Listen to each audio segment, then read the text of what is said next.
मुदाकरात्तमोदकं सदा विमुक्तिसाधकं कलाधरावतंसकं विलासिलोकरक्षकं मुदाकरात्तमोदकं सदा विमुक्तिसाधकं कलाधरावतंसकं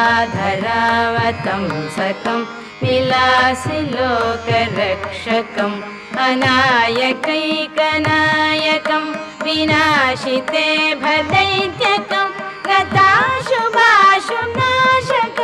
नमामि तं विनायकं अनायकैकनायकं विनाशिते भदैत्यकं